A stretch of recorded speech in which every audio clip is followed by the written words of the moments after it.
పెద్దలు కన్నా లక్ష్మీనారాయణ గారు, పవన్ కళ్యాణ్ గారు, సునీల్ దేవధర్ గారు, ఇతర రెండు పార్టీలకు చెందిన నాయకులు ఈరోజు ఆంధ్రప్రదేశ్ రాజకీయాల్లో నిజంగా ఒక చారిత్రాత్మక నిర్ణయం జరిగింది ఈరోజు అని చెప్పక తప్పదు. ఇది రాష్ట్ర రాజకీయాలని ప్రక్షాళన చేయటంలో దీన్ని ఒక శుభ పరిణామంగా మేము తప్పనిసరిగా దీన్ని చూస్తున్నాము.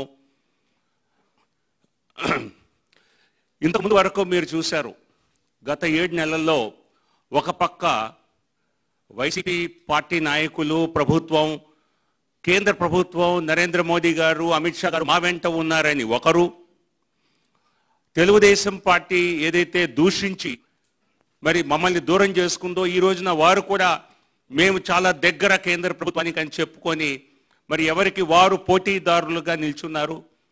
వారెవ్వరికి భారతీయ జనతా పార్టీతో ఎవరితోనూ రాజకీయ సంబంధాలు లేవు. కేవలం జనసేన పార్టీతో భారతీయ జనతా పార్టీ కలిసి వచ్చే 4.5 సంవత్సరాల పాటు ప్రజా సమస్యలపై పోటీ చేసి పవన్ కళ్యాణ్ గారు చెప్పిన విధంగా ఒక ప్రత్యామ్నాయ శక్తిగా, రాజకీయ శక్తిగా ఎదిగి ఒక అభివృద్ధి పదంలో నడిచే ఒక కొత్త కూటమి స్థాపిస్తుంది. సో కాబట్టి నిజంగా ఈరోజు ఒక చారిత్రాత్మక నిర్ణయం చేయటం జరిగింది. సో పవన్ కళ్యాణ్ గారిని భారతీయ జనతా పార్టీతో కలిసి ప్రయాణం చేయాలని చెప్పి నిర్ణయించుకున్నందుకు వారిని హృదయపూర్వకంగా స్వాగతిస్తూ, ఈ కూటమి భారతీయ జనతా పార్టీ అనేక రాష్ట్రాల్లో 1-2% ఓట్ నుంచి అధికారం దాకా వెళ్ళటం జరిగింది ఒక ఎన్నికల సమయంలోనే, 4 సంవత్సరాల సమయంలోనే.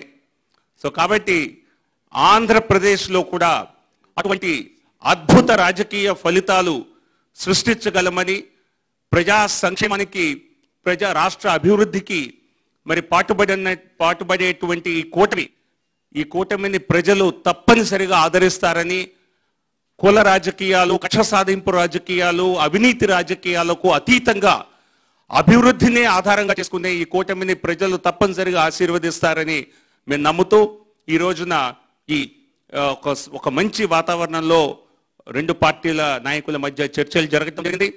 ఈ కూటమిని ఇది జనసేనతో కలిసి వచ్చేటువంటి భారతీయ జనతా